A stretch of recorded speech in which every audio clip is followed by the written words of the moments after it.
Welcome back to the channel. I hope you're all having a great day. Today we want to talk universal basic income social networks, right? That's a combination of words that we don't connect the dots on all the time. But we're going to talk about why it makes so much sense. Now, just to kind of speed everybody up, if you don't know what universal basic income is, it would be much like it sounds. It would be where money is given to people uh, on a regular monthly income basis to take care of what would be all their basic needs.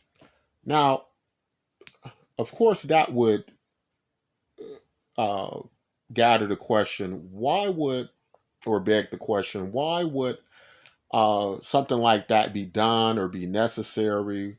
Why would people want to just receive money for nothing without working for it or anything like that?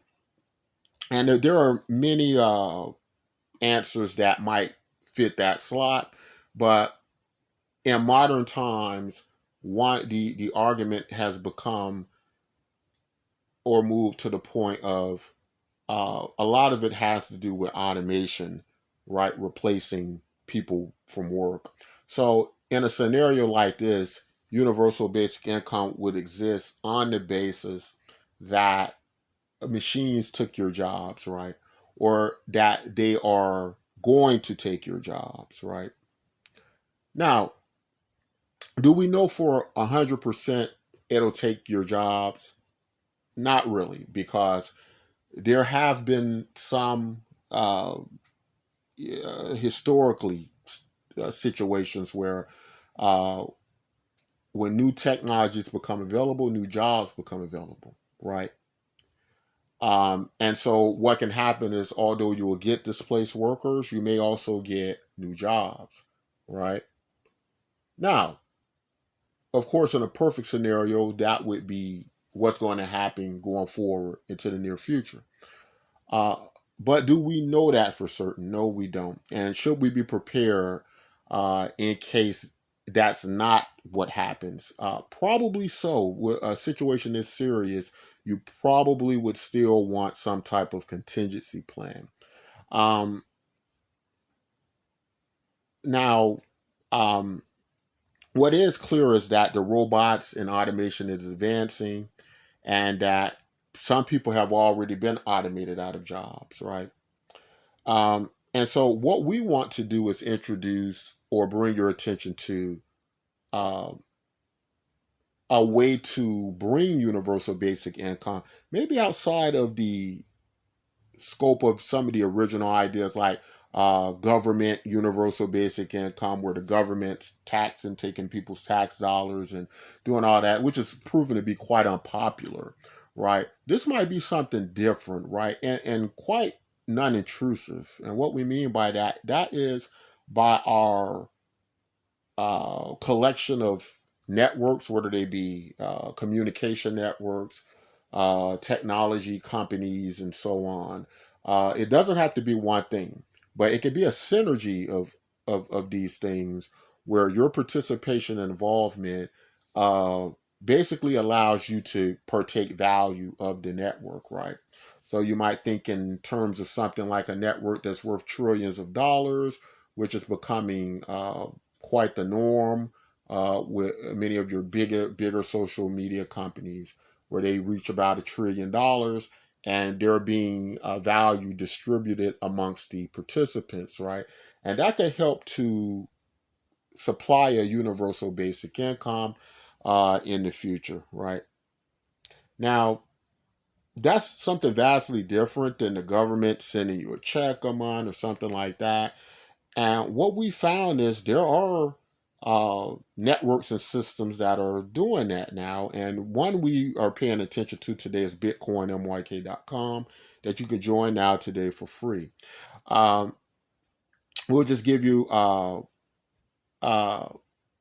a view on how it works, right? And how it can be helpful to these obstacles in the future. of course, you know, the idea that the government would supply universal basic income turns a lot of people off, right? Because with that, then you get control, you get uh, data, from people, you get a lot of stuff, right? That a lot of people don't like. But a more simple algorithmic approach would be something like the activities you do on social media are actually awarding you the universal basic income, right? And you're collecting the money, right? Um, you're receiving the payments, and then you're able to trade the money, much like you do traditional currencies as such. Uh, much like traditional currencies, we have to keep in mind that if you're in Mexico and you have a Mexican peso, or if you're in Japan and you have a Japanese yen, their values are going to be different, right? And because their values are going to be different, you're going to have less buying power with some, you're going to have more buying power with others. This is no different, right? So we have to you have to keep in mind that the money you receive, much like that example we just gave, could have a buying power a great deal lower than your traditional currencies. It could be fractions of pennies, or it could actually be more, right? As the network builds up, we won't know that until this plays out. But what you do get to see at this point and participate in is a system that distributes universal basic income in a different way than what we've ever seen before. And that can be quite important going forward into the future, right? As you can see here, it's awarding for just basic activities you do, logging in, viewing posts, making friends, liking posts. It's almost like your likes become currency themselves, right? And we call this a non intrusive way, meaning that you don't take from taxpayers' money, right? You don't control people through their private information, right? This is all very basic social media log on information. It's not asking you about your income or if you qualify. Everybody qualifies, right?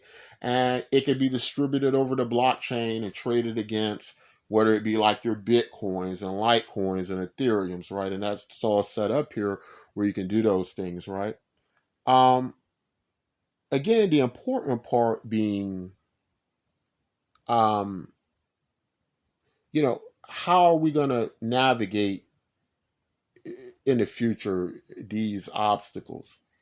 Uh, let's turn your attention to a video presentation of what our future looks like now, and why this is such a big topic now, a big subject, and why people are taking it serious. And we're hearing more ideas like universal basic income or universal high income, right? As to say that in so much wealth and abundance that these robots and AI and automated systems are going to create, that it doesn't have to be a basic income, right? The same thing here with Bitcoin NYK.com, because it's a growing network and it's trading against your Bitcoins and your other cryptocurrencies.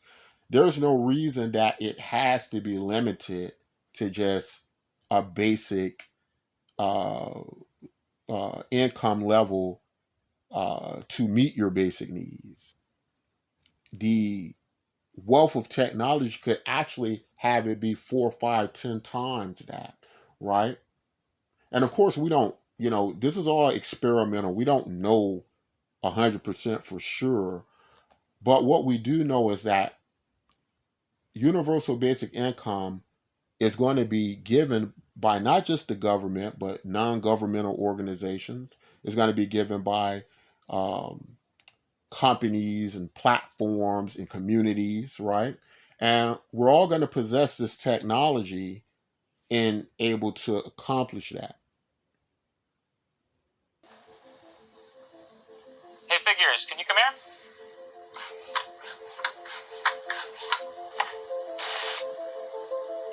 Okay, I'd like to try something new. Even though this is the very first time that you've ever seen these items, I'd like you to use your new Helix AI and try to reason through where you think they belong in the scene, and then work together to put them away. Does that sound good?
So, pretty amazing stuff.